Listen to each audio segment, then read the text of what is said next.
Hello all, welcome back to our channel. ఈ సీజన్లో దొరికే మామిడి పళ్ళతో చేసుకునే మరొక స్వీట్ ఐటెంని అయితే మీ ముందుకు తీసుకొచ్చేసాను. ఆల్రెడీ మన ఛానల్లో మ్యాంగో కేసరి ఎలా చేసుకోవాలో చూపించాను కదండి. మీరు కానీ చూడకపోతే ఒకసారి చూసేయండి. ఈ మామిడి పళ్ళ సీజన్స్ అయ్యేలోపు నేను different types of recipes post చేస్తూనే ఉంటాను. సో ఇప్పటిదాకా మీరు మన ఛానల్ని సబ్స్క్రైబ్ చేసుకోకపోతే ఫస్ట్ సబ్స్క్రైబ్ చేసుకోండి. మరి మ్యాంగో బర్ఫీ ఎలా తయారు చేయాలో చూసేద్దాం పదండి. ఈ స్వీట్ కోసం నేను ఇక్కడ బాగా పండిన మామిడి పళ్ళని ఒక 1/2 kg తీసుకున్నాను. చిన్న చిన్న కాయలు కాబట్టి ఒక 2 కాయలు వచ్చినాయి.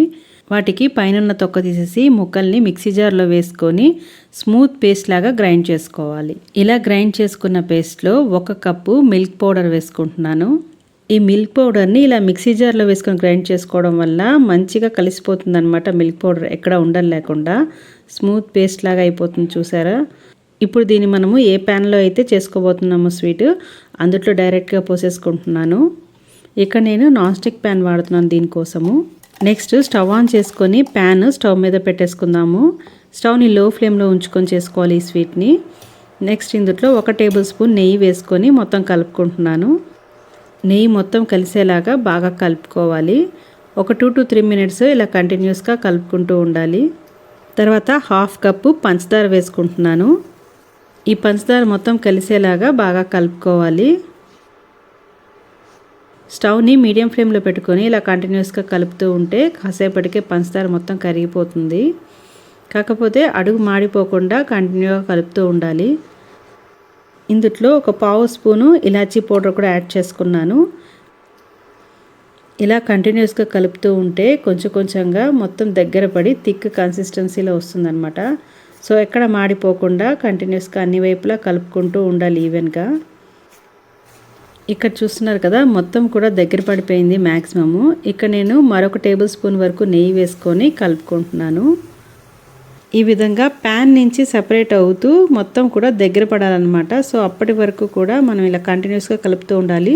స్టవ్ని లో ఫ్లేమ్లో పెట్టుకొని నిదానంగా కలుపుకుంటూ ఉండాలి. ఇక్కడ చూస్తున్నారు కదా, మొత్తం కూడా ఒక ముద్దలాగా దగ్గర పడిపోయిందనమాట. సో ఈ స్టేజ్లో ఉన్నప్పుడు ఇంకా స్టవ్ ఆఫ్ చేసేసుకోవచ్చు. ఫైనల్గా నేను మరొక టేబుల్ స్పూన్ వరకు నెయ్యి వేసుకొని మొత్తం కలుపుకుంటున్నాను. సో ఇలా లాస్ట్లో నెయ్యి వేసుకొని కలుపుకుంటే స్వీట్కి మంచి షైనీ టెక్స్చర్ అయితే వస్తుంది. ఇది మనకి పర్ఫెక్ట్గా దగ్గర పడిందా లేదా అని తెలుసుకోవడానికి కొద్దిగా తీసుకొని ఇలా చేత్తో మనం ఇలా రౌండ్గా చుడితే ఉండలా ఫామ్ అవ్వాలన్నమాట. సో ఇలా వచ్చిందంటే మనకి ఇది పర్ఫెక్ట్ కన్సిస్టెన్సీ.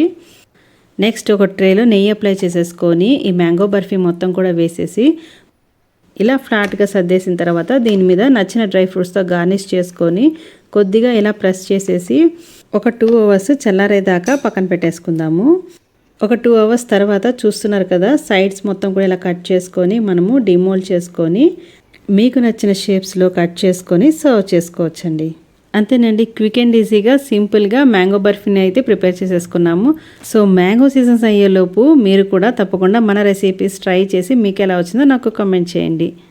వీడియో నచ్చితే లైక్ చేసి మన ఛానల్ని సబ్స్క్రైబ్ చేసుకోండి. మరో ఇంట్రెస్టింగ్ రెసిపీతో మీ ముందుకు వస్తుంది Vijay kitchen masala. Thank you for watching. Have a nice day.